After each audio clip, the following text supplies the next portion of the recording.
runs through a cascade of phases, which partly overlap in time.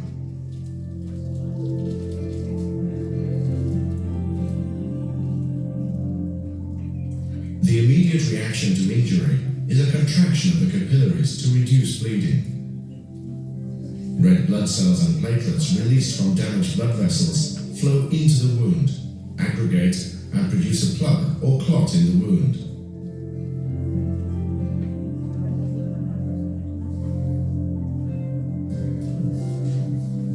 The first step in the inflammatory process is dilatation of the capillaries. Increased permeability of the capillary allows serum and white blood cells to migrate into the wound area. Here, the white blood cells differentiate into different cells, including neutrophils and macrophages. Neutrophils and macrophages are attracted to the damaged cells and bacteria by chemical substances. They become phagocytic and engulf dead tissue and bacteria. Once all the dead tissue is eliminated, the inflammation gradually subsides.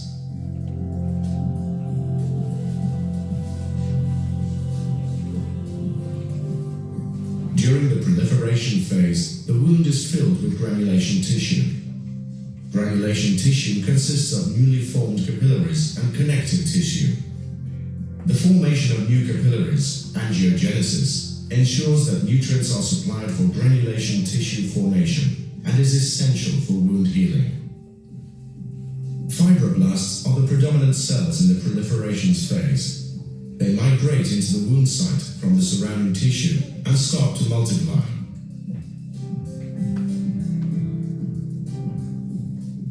In the last part of the proliferation phase, the wound is made smaller by wound contraction. Wound contraction is brought about by specialized fibroblasts with contractile properties called myofibroblasts.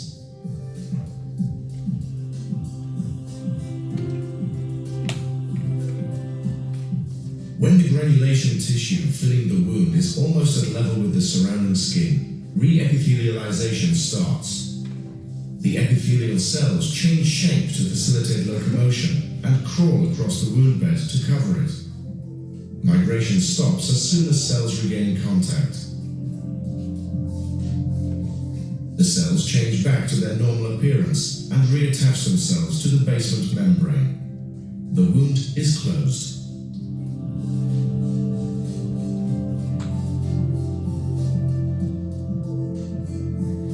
The transition from granulation tissue to scar tissue involves reorganization and maturation of collagen fibers to maximize tensile strength.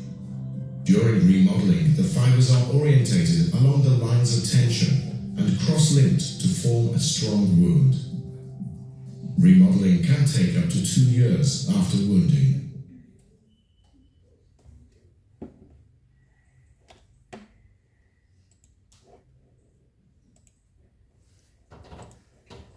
Ok, entonces en esta segunda parte, ya después de tener los conceptos básicos de la cicatrización,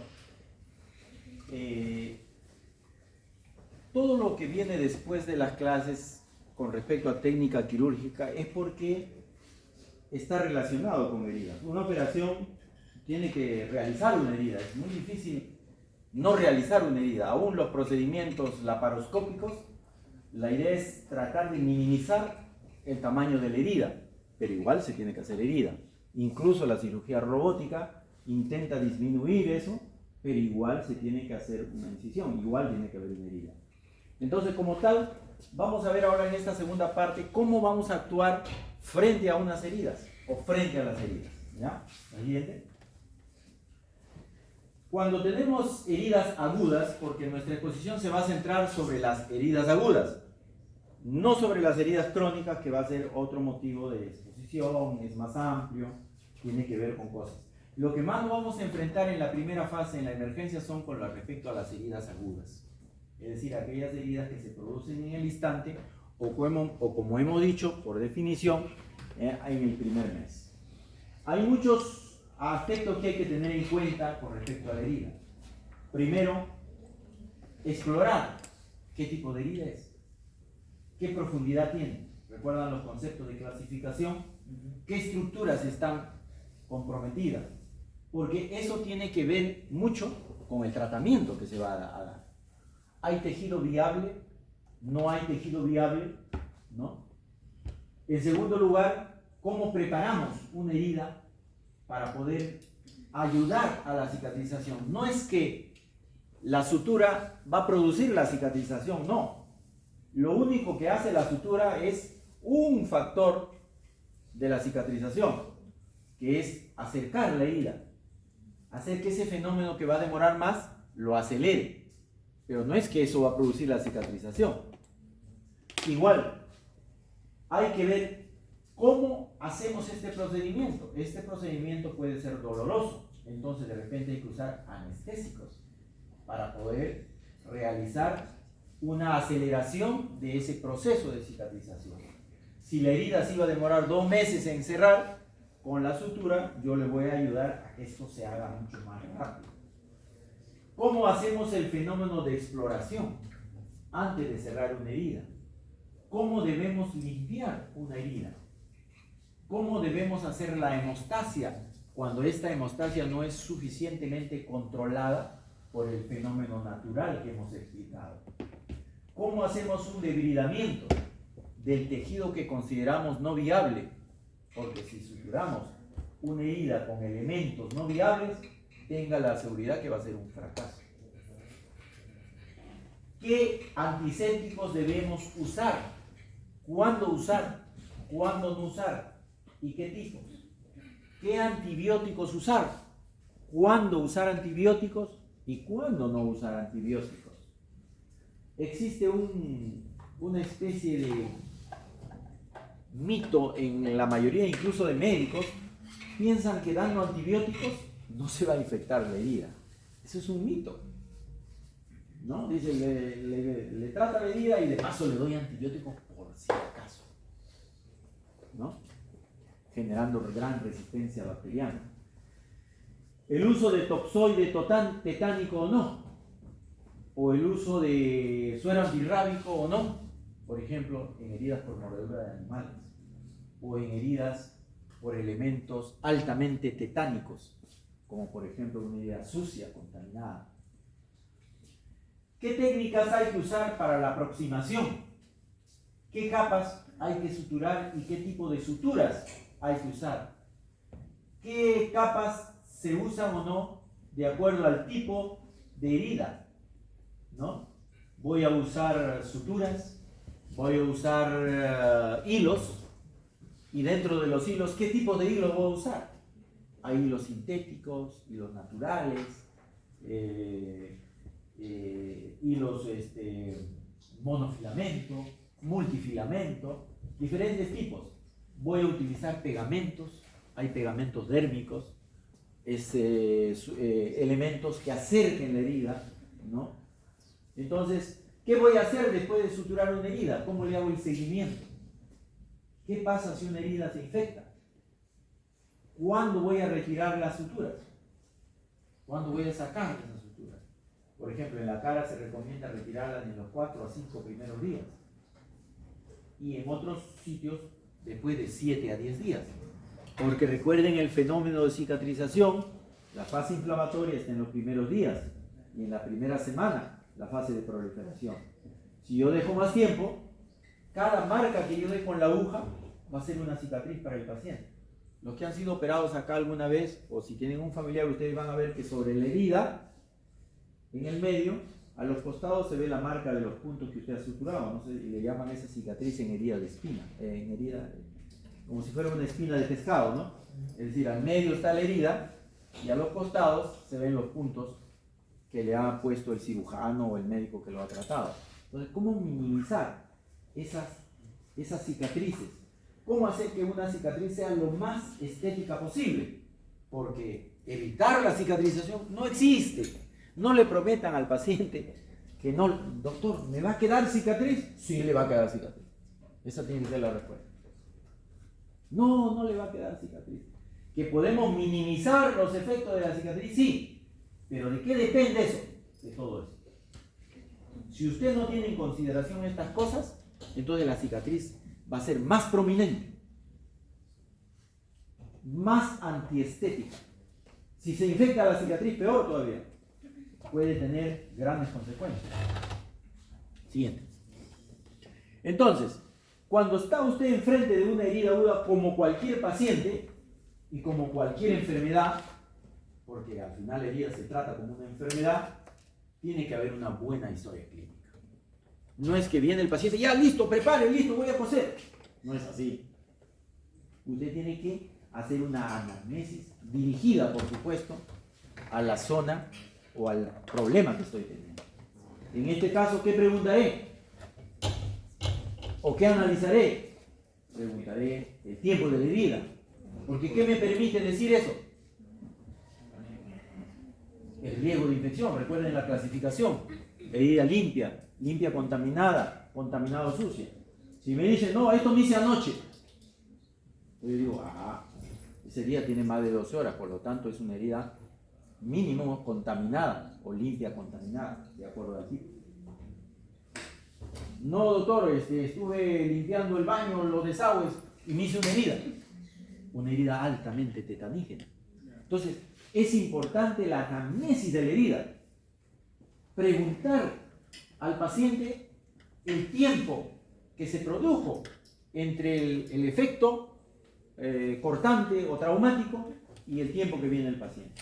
Hay pacientes que no vienen al momento, vienen después, ¿no? Saber con qué elemento se hizo. Tiene que preguntar cómo le produjo ese herida, bajo qué circunstancias, porque eso le va a permitir a usted, ¿no?, enfocar cómo va a ser su tratamiento y qué precauciones va a tener. Una vez que usted pregunta eso, le pregunta también al paciente qué hizo. Hay pacientes que saben que deben lavar la herida, hay pacientes que no lavan heridas, hay pacientes que le echan orines, otros le echan sangre de grado, otros le echan, he tenido pacientes que hasta lejía le echan a la herida, ¿no? Usted tiene que preguntar porque depende de las costumbres del paciente, hace un tratamiento previo de la herida. Y si usted no sabe eso, pues de repente su actitud va a ser buena, pero sus resultados pueden ser malos. Entonces usted tiene que preguntar, ¿qué es lo que hace el paciente? Hay pacientes que se ponen emplastos en las heridas, vienen después de 3, 4 días, ¿no? No sabemos qué emplastos, pregunte qué emplastos, ¿no? Entonces, preguntar. La anamnesis es importante. ¿Es importante preguntar la edad? Claro. O saber qué tipo es. Es diferente si es un anciano. Ya hemos dicho que los ancianos, recuerden la teoría, ¿no?, tienen una cicatrización más lenta, menor probabilidad de colágeno. Probablemente tenga que poner sutura y no le tenga que poner solo un afronte suave, porque no va a cicatrizar igual que un joven. ¿Correcto? Un niño cicatriza mucho mejor que un adulto. Incluso desaparece mejor, es más estética su cicatriz. En un adulto no. ¿Tengo que preguntar si tiene enfermedades o no? Sí. ¿Qué tal si usa corticoides? ¿Qué tal si sufre de artritis reumatoidea y está tomando citotóxico? ¿Va a influenciar en mi vida? Claro que sí, porque el proceso de cicatrización no va a ser adecuado. Usted le está dando antiinflamatorios y está inhibiendo el proceso de cicatrización. Es por eso que algunos recetan la herida y dicen, bueno, vamos a recetar el ibuprofeno para el dolor. ¿Pero qué hace el ibuprofeno en la primera fase? Impide la inflamación. ¿Y necesitamos la inflamación para la cicatriz? Sí. Entonces mejor démosle paracetamol. Pero doctor, ¿cómo me va a dar paracetamol? Solo paracetamol me dieron.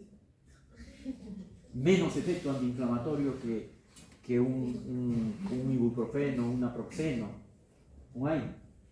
Entonces, tenemos que saber cómo vamos a usar, qué tipo de medicina vamos a usar que no altere ese proceso que hemos explicado. ¿Entienden? Entonces, eso se hace en la anamnesis. Se analiza qué está tomando, qué medicina, qué enfermedades tiene, qué edad tiene, está gestando, no está gestando, tiene alguna otra enfermedad. Todas esas cosas me van a ayudar a entender cómo va a ser el proceso de cicatrización en este paciente. En segundo lugar, la exploración. Tengo que mirar la herida. Tengo que analizarla. A veces la herida viene, le muestra a usted y aparece un coágulo nomás. Pero mientras que usted no lo examine, no puede saber qué profundidad tiene. Ha pasado cuando uno no tiene experiencia una herida pequeña, entra, abre, salta la arteria.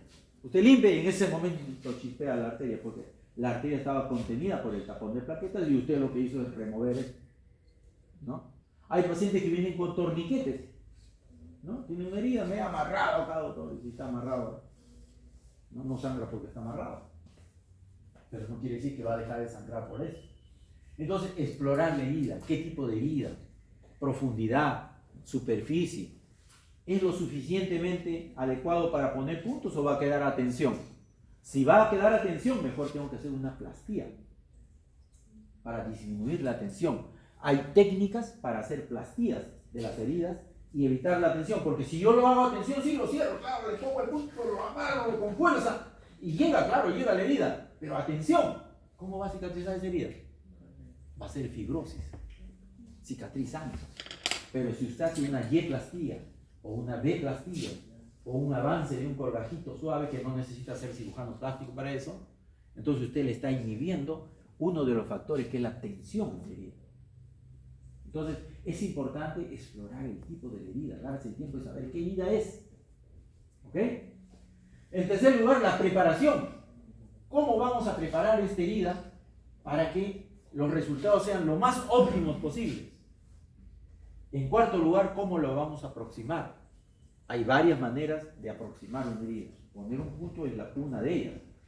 Y por último, ¿qué seguimiento le vamos a dar a esa herida que hemos tratado nosotros? Seguimos. Ya lo hemos dicho, en cuanto a la anamnesis, características, tiempo de evolución, tratamiento, antecedentes. Es importante saber estas cosas. Bien.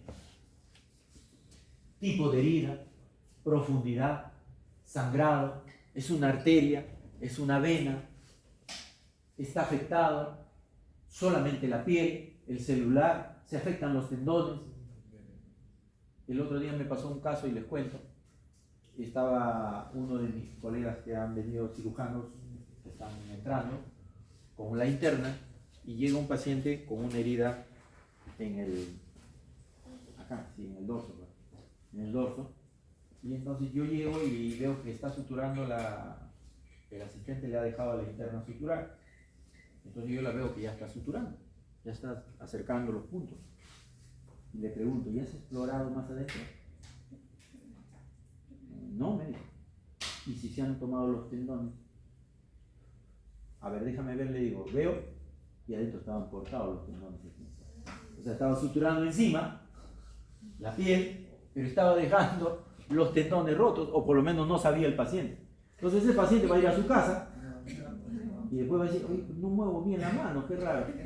Me han cosido mal, va a decir, me han cosido mal, pero hay una lesión, o hasta puede haber una denuncia por negligencia médica.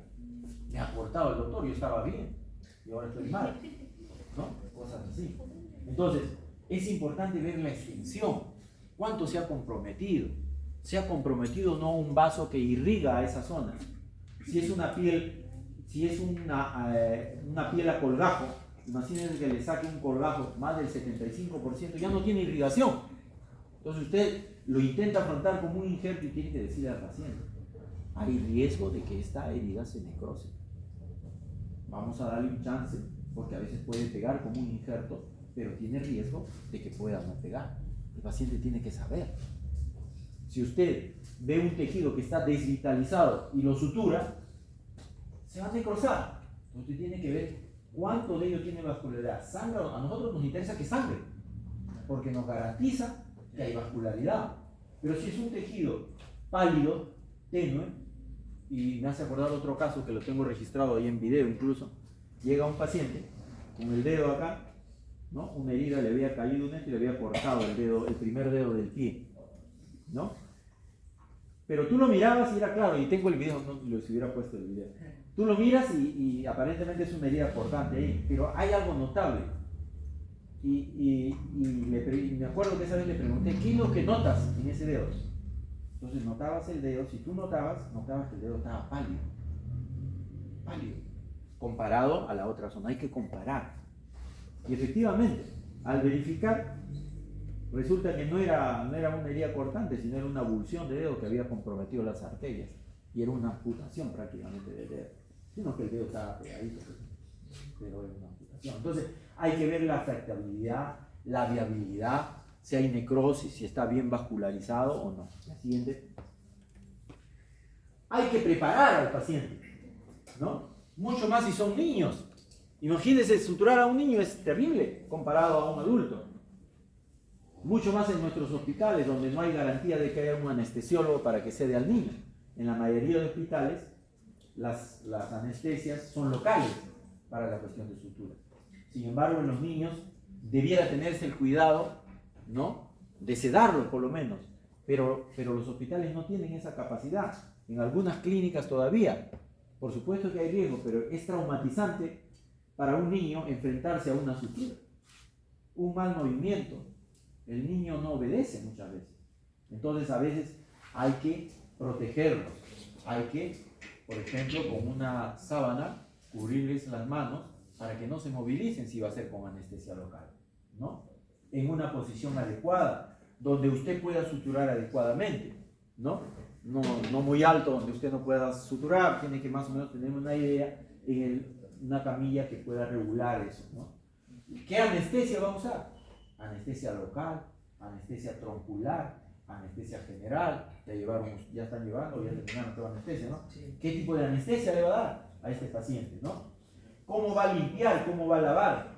¿Cómo va a producir la hemostasia que no ha podido ser controlada por el tapón plaquetario, ¿no? ¿Y cómo va a debridar si es que hay tejidos necróticos o tejidos comprometidos? Lo siguiente. La aproximación que vamos a hacer del paciente. Si decidimos que vamos a aproximar esa herida, ¿cómo lo vamos a hacer? En un plano, en varios planos, y cuando me refiero a plano me refiero a piel, tejido celular subcutáneo, aponeurosis, músculo, etc. ¿Qué tipo de puntos? Hay varios tipos de puntos, no hay uno solo. Y cada uno tiene su ventaja y su desventaja. El más conocido es el punto simple, el común, ¿no? Pero hay diferentes, hay puntos en X, hay puntos Cushing, punto de colchonero, puntos subdérmicos, surjet continuo, surjet simple, una serie de puntos. Cada uno tiene su ventaja y su desventaja para ciertas heridas. Entonces, ¿qué tipo de punto le voy a colocar a este paciente? Si suturo un intestino, ¿qué hilo voy a usar? ¿Usaré seda en el intestino? ¿Usaré Vicryl en el intestino? ¿Usaré nylon en la piel? ¿Utilizaré seda? Etcétera. Y por último, ¿qué drenajes? Si voy a colocar o no drenajes, porque hay espacios que quedan muy abiertos, que no puedo cerrar totalmente y de repente se van a formar hematomas o se van a formar infecciones. Entonces, preventivamente puedo dejar un drenaje, o si es un absceso, puedo dejar un drenaje para que salga la secreción. Siguiente. Y el seguimiento. ¿Cómo voy a seguir esta herida?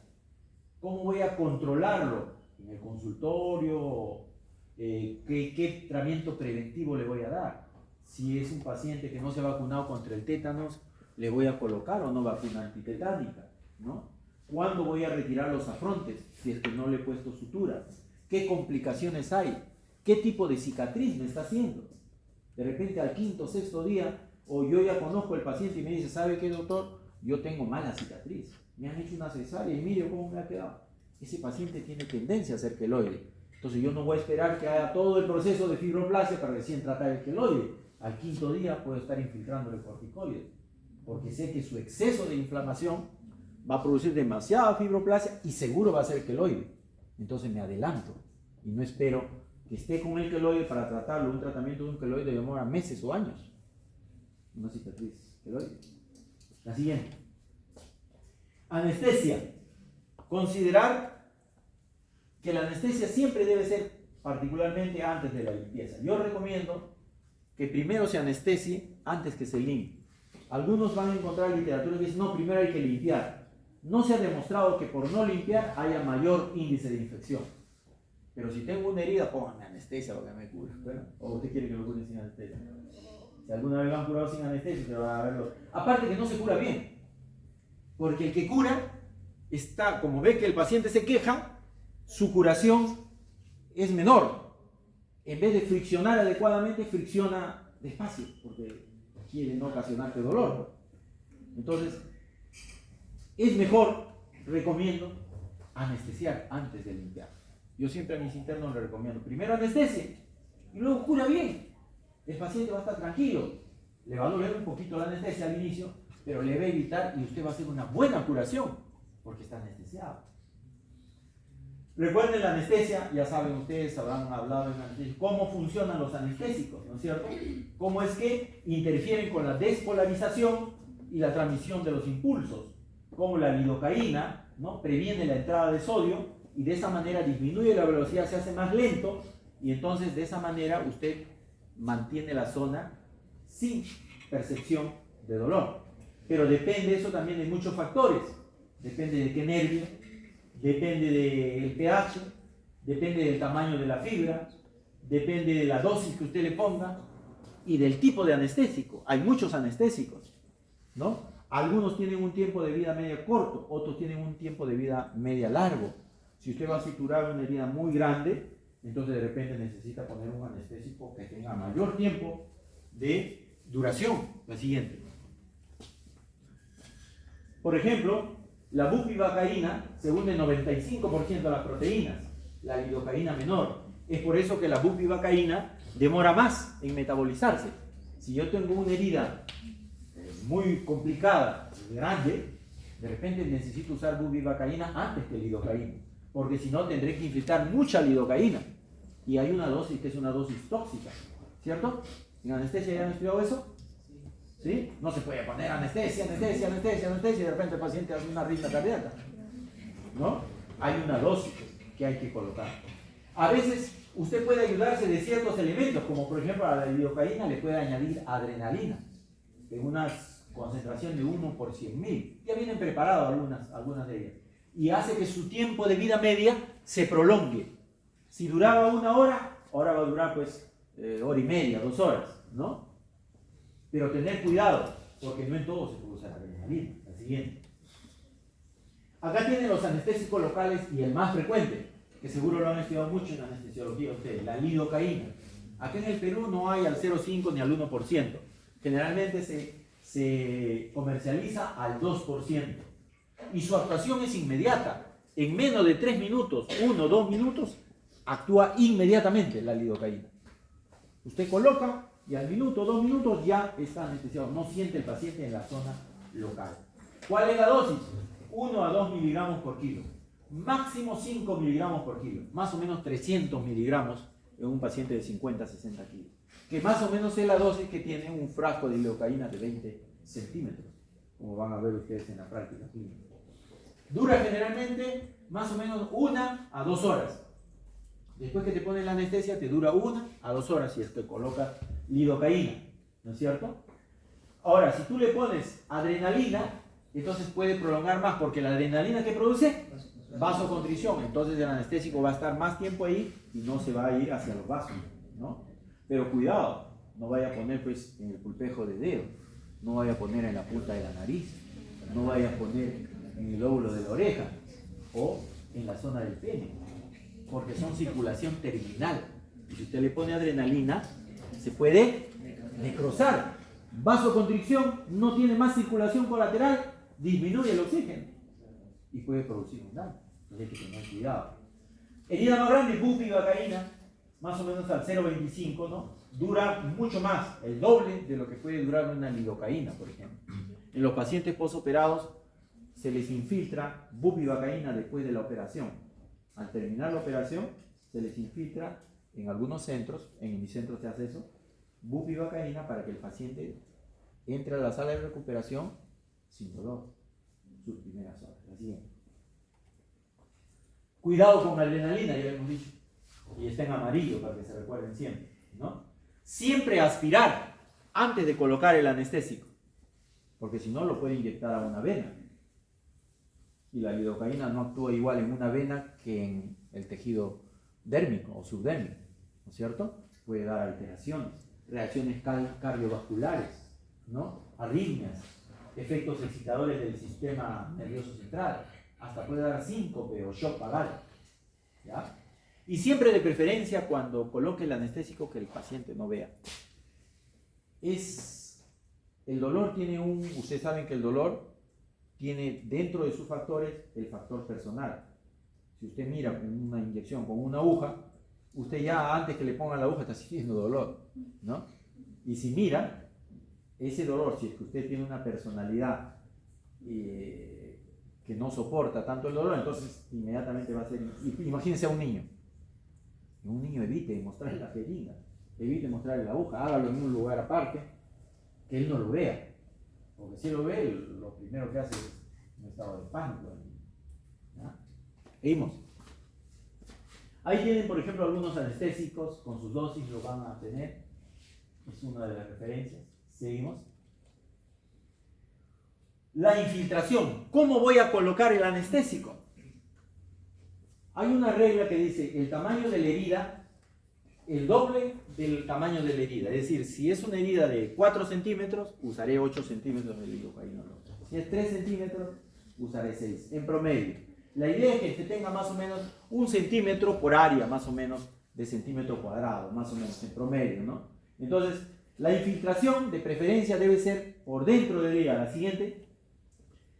Hay otra manera de infiltrar los nervios y hay otra manera de infiltrar la zona. Yo puedo infiltrar la zona y puedo también bloquear los nervios. Así, por ejemplo, si yo tengo un problema de la uña, una herida en el dedo, prefiero antes que dar anestesia local, anestesia troncular. El dedo tiene nervios que van a los costados, 4 nervios, 2 anteriores y 2 posteriores. Si yo coloco anestesia a los costados del dedo, entre los 2 troncos que dan la inervación a todo el dedo, voy a bloquear todo el dedo. Eso se llama bloqueo, lo habrán visto en la clase de anestesia. Cómo bloquear un dedo, cómo bloquear una muñeca. Se puede bloquear hasta un brazo, si es que tiene la técnica correspondiente de localizar la zona del nervio. Antes los anestesiólogos no tenían la ayuda ecográfica, y entonces lo hacían prácticamente con técnicas a ciegas, guiándose por la aguja que se movía, por sensaciones que tenía el paciente de cercanía al nervio, etc. Actualmente, con la ayuda de la ecografía, usted mira la ecografía dónde está pasando el nervio y inyecta cerca al nervio y bloquea una ranura y le evita una anestesia general, por ejemplo. La siguiente. La limpieza y el lavado de la herida son fundamentales. Una vez que usted ha anestesiado al paciente, pues tiene que limpiar y lavar de la herida. Es mucho más importante que la sutura, que el antibiótico, el lavado y la limpieza de la herida. Es fundamental. Hay que retirar todos los contaminantes, el tejido desvitalizado, y lo mejor es irrigar, limpiar la herida con fricción. Usted puede hacer el mejor punto subdérmico, pero si no ha hecho una buena limpieza de la herida, eso va a ir mal. Eso va a ir mal. Entonces, profilaxis de la infección, y eso indica que usted debe usar técnicas de asepsia y antisepsia que vamos a ver en la próxima clase. Si usted hace esas técnicas, como por ejemplo el lavado de manos, el uso de guantes, ¿no?, el rasurado en ciertas heridas, usted puede prevenir ese proceso infeccioso. ¿Ok? Entonces, la siguiente. Es fundamental revisar si la herida tiene cuerpos extraños.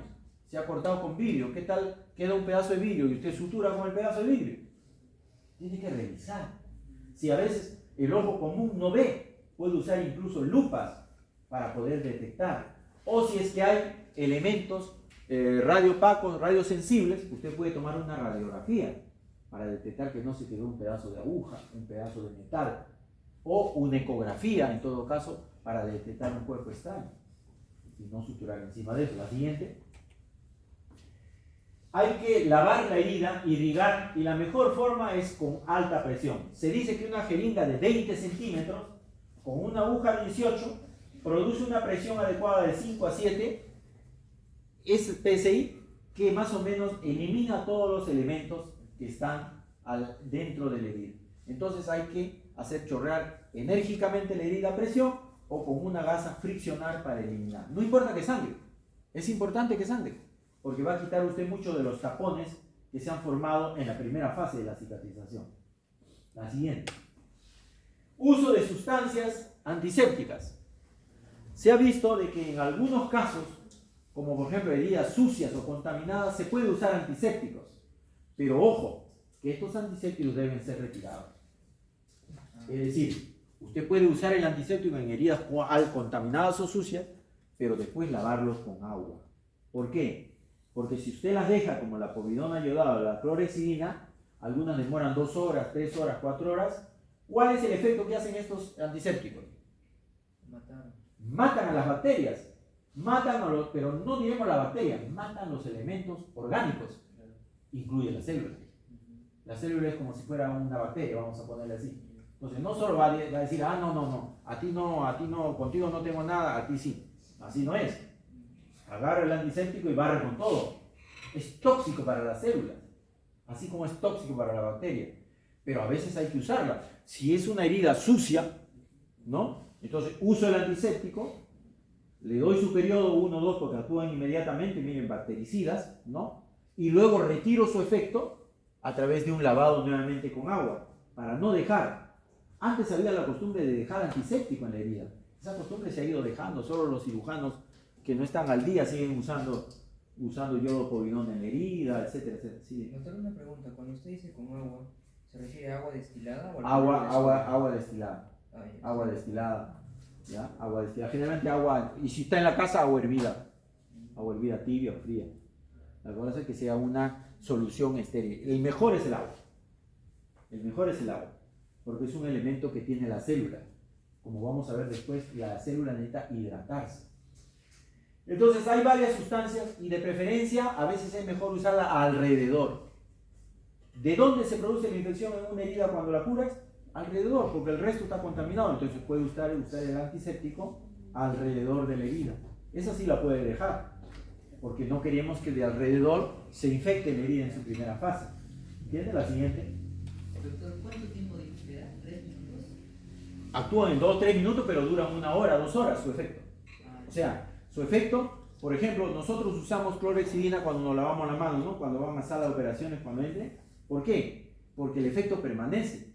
Entonces, en los pacientes que se van a operar, por ejemplo, del abdomen, lo limpian con clorhexidina. ¿Por qué? Porque va a quedar una película que va a producir un efecto antibacteriano que va a durar por el periodo de la operación. Entonces, usted está minimizando el riesgo de infección. ¿Ya? Ahora, digamos, en una herida, damos 3 minutos, lavamos la herida. Claro, lavamos con el antiséptico 1 o 2 minutos porque esos actúan inmediatamente. Usted los echa y inmediatamente actúan, ¿no? Y después hay que lavarlo, porque si usted los deja, va a permanecer, o sea, va a ayudar a matar las bacterias, nadie dice que no, pero también va a disminuir el periodo de cicatrización, o sea, lo va a hacer más lento. No es que lo va a inhibir, pero lo va a disminuir. Y hay algunos elementos, como por ejemplo los compuestos de amonio cuaternario, o algunos que son bloqueados por la sangre. La sangre y los elementos inertes los bloquean, ¿no? Usted le echa, pero igual lo bloquea, ¿no? Porque hay unas reacciones químicas que hacen que se inactive esa herida. Por eso primero hay que lavar y limpiar la herida. Igual es el peróxido de hidrógeno, el agua oxigenada. Es muy buen antiséptico, ¿no? Bactericida y una serie de cosas, pero es muy tóxico. Si usted lo usa en exceso o lo usa inadecuadamente, entonces probablemente pueda disminuir el proceso de cicatrización. Porque ¿qué es lo que va a pasar? Que en esa primera fase, ¿qué está produciéndose? La venida de células, la migración de células. Y si usted le echa agua oxigenada, está matando las células, está produciendo mayor aceleración de esas células, por supuesto las bacterias también. Pero de repente usted me dice, doctor, ¿y si es una fascitis necrosante? Donde precisamente son organismos anaerobios, de repente ahí es necesario usar el agua oxigenada. Siguiente. Entonces, limpiar la herida hay varios métodos, varias formas, ¿no? Ya hemos visto desde lavar la herida, pueden haber métodos quirúrgicos donde usted necesite cortar, pueden haber métodos autolíticos con sustancias que, enzimas que se dejan dentro de la herida y pueden ellas mismas hidrolizar los elementos biológicos, ultrasónico, oxígeno, elementos cortantes, ¿no? Mecánico, utilizando gasas, utilizando esponjas, ¿no? Se pueden lavar y limpiar la herida. La siguiente. Una vez que usted tiene una herida ya limpia, entonces esa herida usted va a tener que producir el cierre de la herida. Y ese cierre de la herida dependerá del tipo de la herida, hemos dicho. qué profundidad tiene, qué tipo tiene. Si tiene una herida contusa, usted no lo va a suturar de frente. Usted tendrá que alinear los bordes para que los bordes queden rectos y puedan tener una mejor cicatrización. Claro, si usted la afronta así, también va a cicatrizar. Nadie dice que no, pero le aseguro, si usted compara el que lo suturó sin alinear los bordes y el que lo suturó alineando los bordes, va a haber una diferencia notable. Entonces es importante reconocer el tipo y la profundidad. A veces hay que suturar planos, por ejemplo, suturar adentro y luego suturar afuera.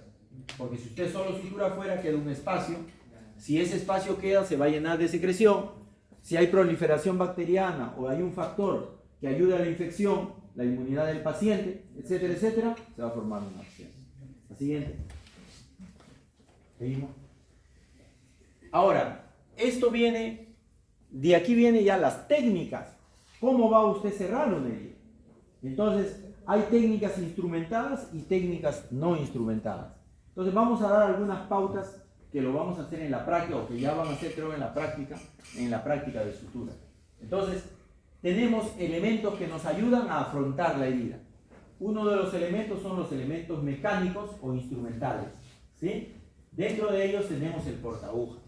Pero el portaaguja también, pues, hay que saber usarlo, ¿no? Así como usted tiene una cuchara, un tenedor, igual. Entonces, hay maneras correctas de poder agarrar un portaaguja. No es que hay que aprender desde ahora que son alumnos la manera correcta de la instrumentación.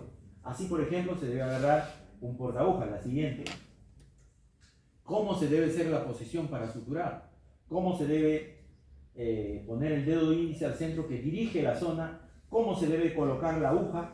1/3 hacia el hilo y 2/3 hacia adelante de la aguja. ¿Están viendo ahí? La siguiente. ¿No? ¿Cómo se debe agarrar una pinza? ¿No? No de la manera de acá, sino de esta manera, ¿no? Como si fuera un lápiz, ¿no? La siguiente.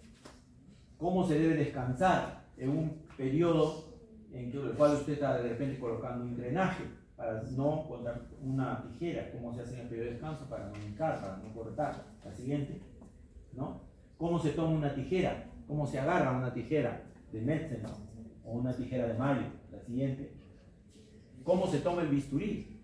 ¿Cómo es la manera correcta de cortar, de hacer una incisión? Ahí están viendo cómo se debe hacer una incisión adecuada. La siguiente. Y por último, ¿qué hilos y qué suturas vamos a necesitar?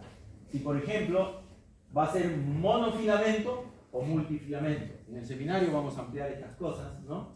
Los que ya están en el seminario ya deben estar viendo estas cosas, ¿no? Monofilamento o multifilamento, ¿no? Hay absorbibles y no absorbibles. ¿Quiero que el hilo se reabsorba o quiero que el hilo permanezca más tiempo? Si voy a operar una hernia y voy a cerrar la aponeurosis, no se recomienda los no absorbibles. Usted tiene que usar una sutura que no se absorba a largo plazo, ¿no? Hay suturas que se absorben a largo plazo y a corto plazo. El catgut simple y el catgut crómico, que son las suturas no absorbibles más comunes, se absorben entre 1 a 2 semanas, 3 semanas, al mes máximo, y ya no hay el hilo, porque se hidrolizan, porque son elementos biológicos. Ayudan, pero no ayudan a largo plazo. En cambio, por ejemplo, si yo tengo el polipropilene o tengo, por ejemplo, la poliglactina, el Vicryl, esas suturas demoran 3 meses, 6 meses, permanece su efecto sobre la herida o sobre el tejido que yo quiero afrontar. Entonces, sabré qué usar. ¿Es mejor usar un monofilamento que un multifilamento? En algunos casos sí. Por ejemplo, cuando yo necesito evitar que se infecte. A veces los gérmenes se meten en los hilos. Y si el hilo tiene más multifilamento, tiene mayor riesgo de infección que un monofilamento. Entonces, cuando tengo una herida que haga menos reacción, utilizo un hilo monofilamento, un hilo que tenga menos reacción. Por ejemplo, el nylon. El nylon es un hilo muy bueno, que es monofilamento, no tiene fibra y que no tiene casi reacción en el cuerpo. A diferencia, por ejemplo, la seda, que se usaba antes, da mucha reacción, porque es un elemento que el organismo lo inflama. Entonces, produce más reacción inflamatoria en la primera fase de la herida que, por ejemplo, un hilo como el monofilamento. La siguiente. Hay diferentes tipos, hemos dicho, de suturas. que lo vamos a aprender, hay un manual que seguro les van a circular a ustedes, donde van a encontrar los diferentes puntos que ustedes tienen que conocer, ¿no? Cómo podemos poner un punto continuo simple, un punto simple como el de abajo, un punto Surjet cruzado o bloqueante, un punto intradérmico o sutura invisible, ¿no? Que tienen que practicar porque a veces es necesario realizarlo. La siguiente. Pero también hay otros métodos que no son solo suturas, son elementos que tratan de minimizar la cicatriz, ¿no? Uno de ellos son los cianoacrilatos o los pegamentos, ¿no? Ustedes conocen el lujo, ¿no? El lujo es cianoacrilato, ¿no? Si no, hay un cianoacrilato médico que es similar al lujo, ¿no? Entonces, en los niños a veces se prefiere usar cianoacrilatos cuando son heridas pequeñas, lineales, fáciles de afrontar. Se puede usar pegamento. Entonces se evita la sutura, por ponerles un ejemplo. Pueden haber bandas elásticas como las que están viendo arriba, el famoso Steri-Stip, ¿no? Que son especie de bandas elásticas que permiten la exudación a través de eso, pero permiten el acercamiento de la herida, ¿verdad? Abajo también el pegamento, ¿no? Hay suturas mecánicas, ¿no?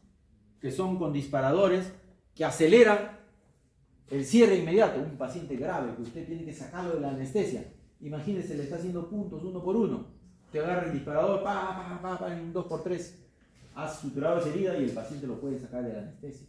Hay que saber cuándo usar, pero ojo, la cicatriz que le va a dejar es mayor que la otra, pero usted tiene que sopesar beneficios versus riesgos, ¿no? Hay que evitar la tensión tisular, suturar por planos, hay que hacer una adecuada elección de la sutura cuando va a suturar, ¿ya? Entonces, más o menos esta es una idea general de cómo es que se maneja una herida. Siempre tener cuidado con la estética, pero nunca sacrificar la estética por la seguridad del paciente. Es decir, si usted tiene una herida en cara y es una herida sucia, ¿para qué le va a hacer una subdermis? Se expone a muchos riesgos. De repente es mejor usar apósitos como los Steri, por si se infecta, se abre, ¿no? O de repente puntos separados. Pero si es una herida limpia o limpia contaminada, ¿para qué le va a poner puntos simples? Le va a dejar una cicatriz en la cara innecesaria, cuando lo puede hacer por otros métodos. Ese es un ejemplo de tercera intención, ¿no, doctor?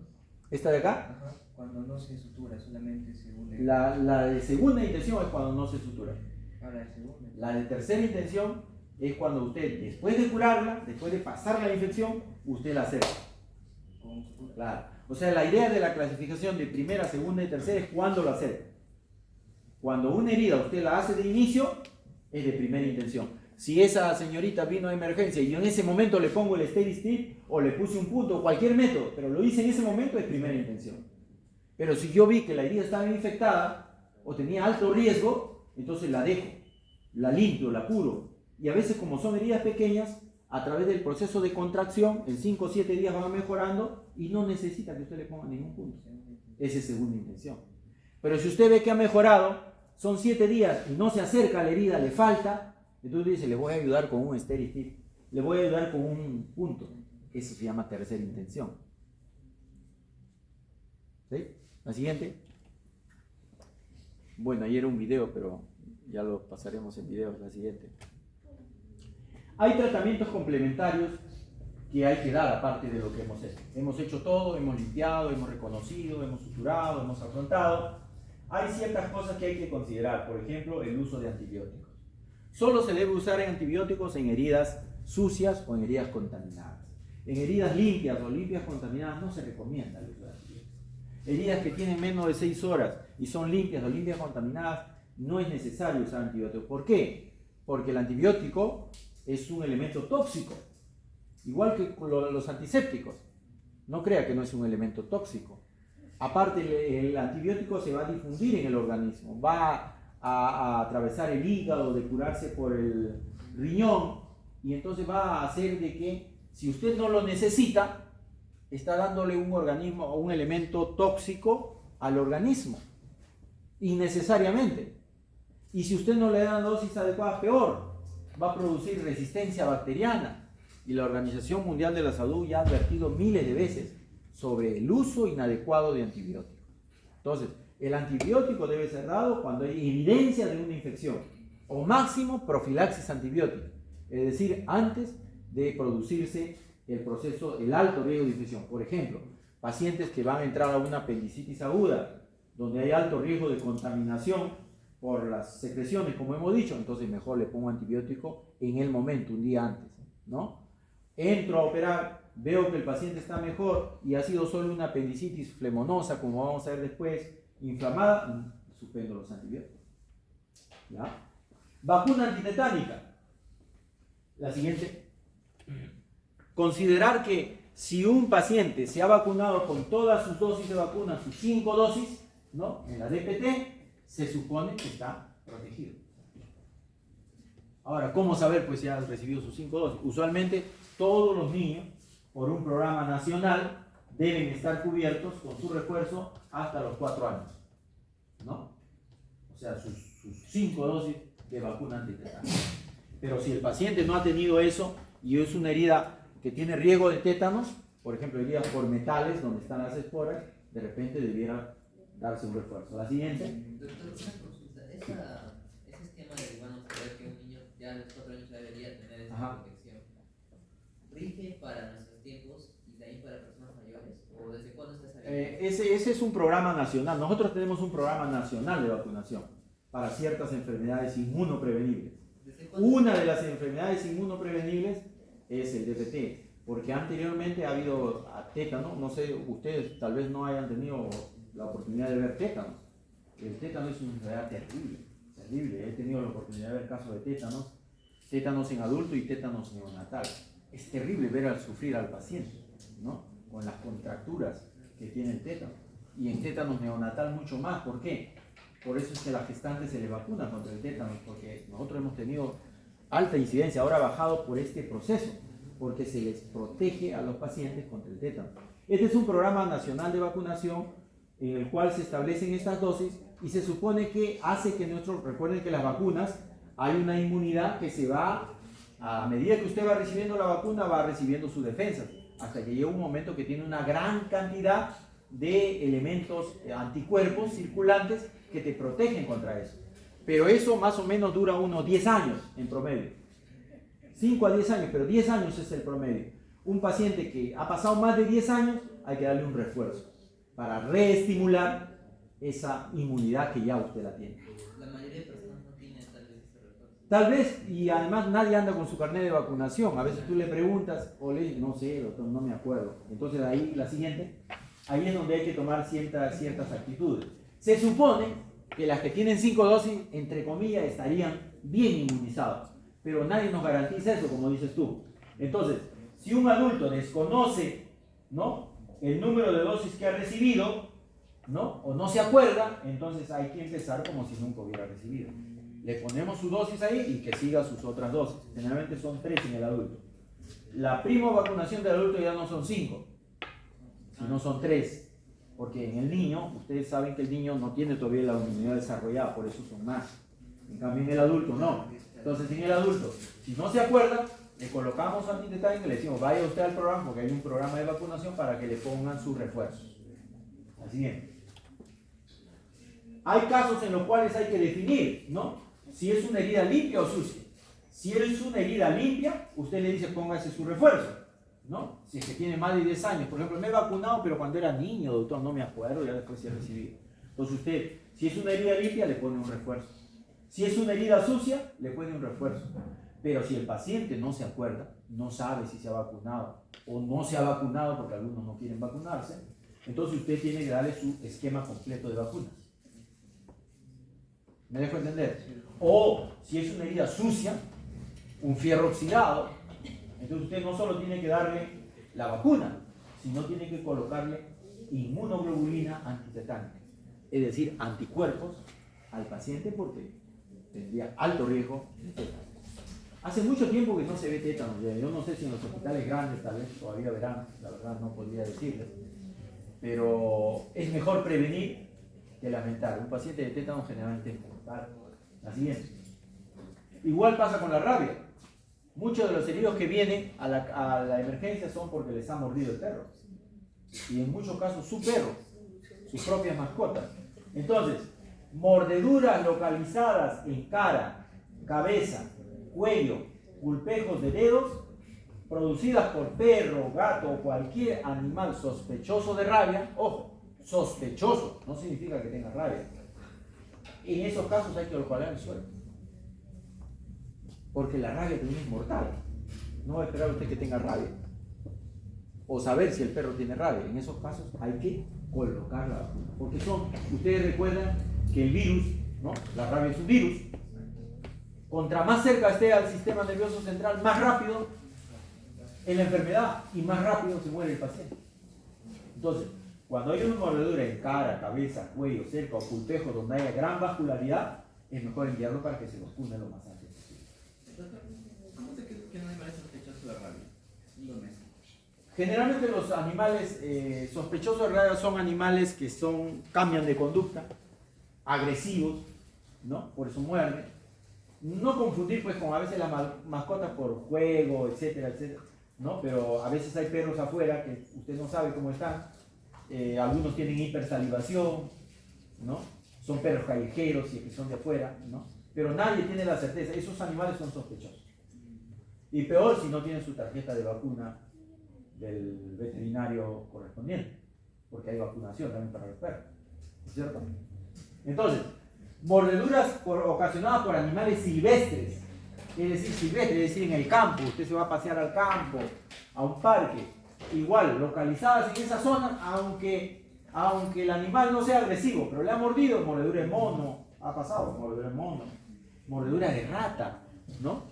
Usted debe considerarlas como riesgo de rabia, deben ser vacunadas, profilaxis. Todo esto está en el programa nacional de antirrabia que tiene en Perú. Mordeduras ocasionadas por animales huidos, desconocidos, que se localizan en cara, en cabeza y cuello, también deben ser vacunadas. La siguiente. ¿Y por qué es importante tomar esta decisión? Porque a veces es difícil para el paciente cumplir. Recuerden que la vacuna, la del Ministerio de Salud, hay dos tipos de vacunas, ¿no?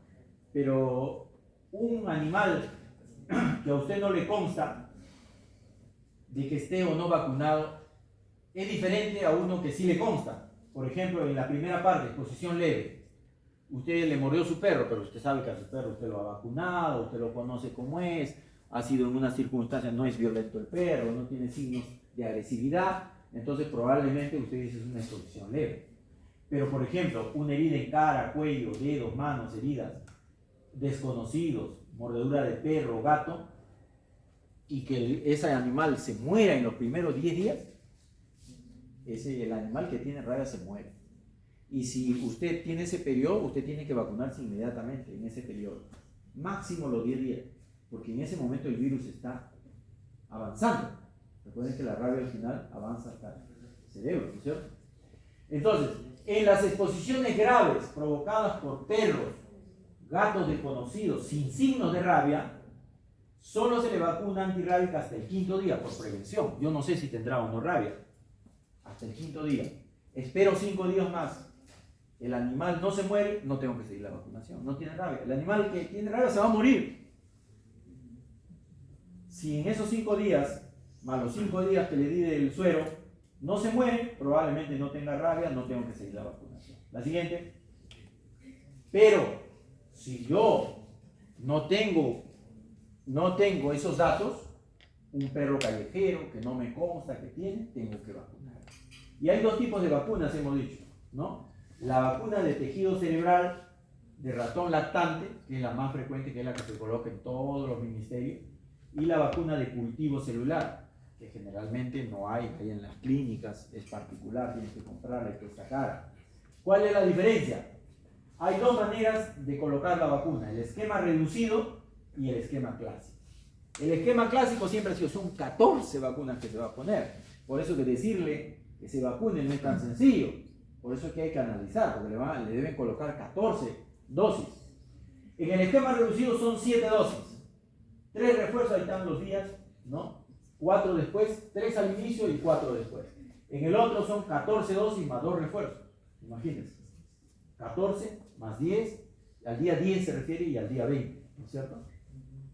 En cambio, con la otra vacuna, la vacuna del cultivo celular, la dosis se reduce a 5 dosis, ¿no? O a 4 dosis. Es decir, el efecto de estarle pinchando al paciente es menor, ¿no? Especialmente cuando son niños. ¿Ya? La siguiente. Muy bien. No sé si hay alguna pregunta hasta ahora con respecto a lo que hemos visto. Justo hemos terminado la hora. Con respecto a heridas, a curaciones. Creo que había un video ahí para terminar dentro de lo que vimos de la irrigación.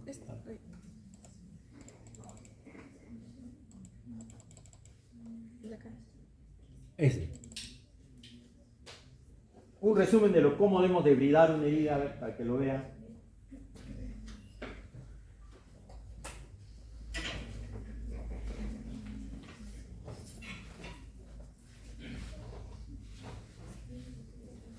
Su médico realizará el desbridamiento quirúrgico para extirpar el tejido muerto del interior y alrededor de su herida.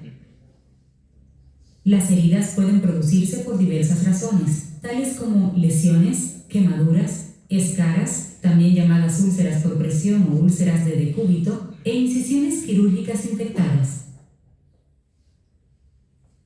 Los tejidos muertos, dañados o contaminados pueden poner en peligro la circulación hacia la herida. Además, los tejidos enfermos son propensos a la infección. Los tejidos muertos provocan el crecimiento de bacterias que compiten con las células de crecimiento para obtener nutrientes e interfieren con el proceso de cicatrización. Los tejidos sanos de la herida pueden infectarse. La infección puede convertirse en una bolsa de pus llamada absceso, que impide la cicatrización de las heridas. Una herida como resultado de una quemadura puede formar una costra endurecida de tejido muerto, llamada escara, que puede evitar el crecimiento de tejido sano y la cicatrización. Antes de su procedimiento, su médico adormecerá el área alrededor de su herida con anestesia local. Para un desbridamiento más amplio, usted recibirá anestesia general. Para empezar, su médico puede utilizar soluciones salinas o desinfectantes para lavar o irrigar su herida. Luego, su médico evaluará la profundidad de la herida, revisando el alcance del tejido muerto. Su médico puede quitar el borde de los tejidos de alrededor de la herida para generar un margen limpio de tejido sano y mejorar la cicatrización. Al final de su procedimiento, su médico le colocará una venda seca en su herida a fin de controlar cualquier sangrado. Él o ella también puede cubrir la herida con gasa húmeda para estimular la cicatrización. Después de su procedimiento, usted deberá seguir las indicaciones de cuidado de la herida con mucho cuidado. Asegúrese de proteger su herida de cualquier golpe y mantener la herida y las gasas limpias y secas.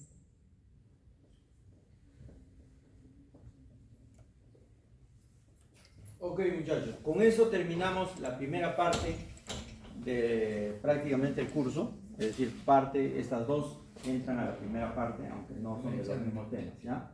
Entonces, hasta este tema tendríamos la primera evaluación, que falta coordinar la fecha, ¿ya? En la siguiente clase, ahí ya le he dado para que vayan leyendo, es sobre técnicas de asepsia, antisepsia.